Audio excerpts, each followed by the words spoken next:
Sup witches! So as I record this video, the autumnal equinox is right around the corner.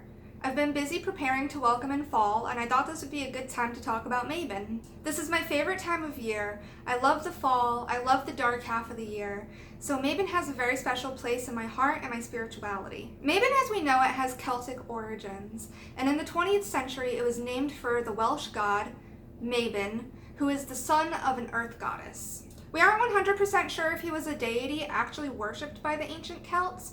However, he does make an appearance in Arthurian legend, and this is where following the etymology leads us. Mabon is a celebration of the autumnal equinox. It is a day where we enter into the dark half of the year.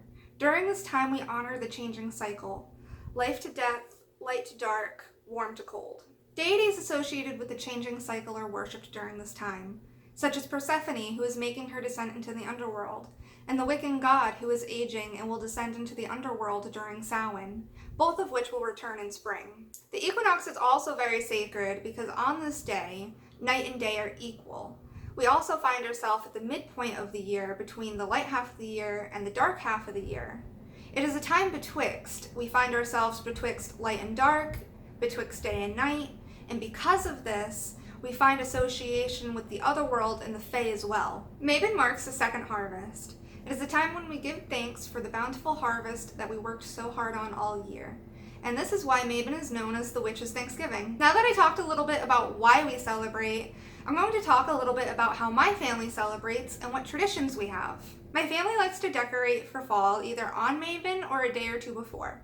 We do this to signify and honor the change in the cycle and bring it into the forefront of our lives. During Mabon, I like to meditate on all the things that I'm grateful for.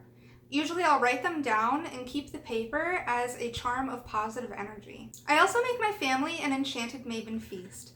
This signifies our good harvest and our prosperity. I also cast blessings over the food, which are meant to give us vitality through the winter. I really love kitchen witchcraft, so Mabon is a really special time for me. I like to make a pot roast every year, which incorporates beef and harvest vegetables such as onions, carrots, and potatoes. Being a Celtic pagan, it only seems right to make bread during the harvest, so each year I make either a pumpkin bread or some sort of spiced bread. I will also have mead or whiskey for the adults, and apple cider or pomegranate juice for those who can't drink. On Mabon, we also give edible offerings to the deities and spirits in our lives, usually in the form of oats, milk, honey, sweets, or alcohol. Every year we have a tradition of blessing a cinnamon broom to hang on our door, bristle side up.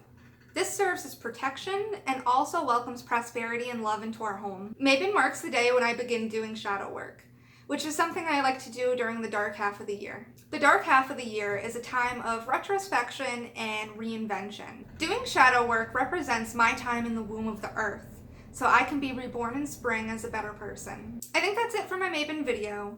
I hope that gave you a better understanding of what Mabon is and why a lot of pagans choose to celebrate it. I also hope it gave you some inspiration on what to do during Mabon if you were looking for ideas. If you already have some traditions, go ahead and tell me what they are in the comments. I want to know what you guys do during Mabon. Well, I think that's it. Until next time, happy casting!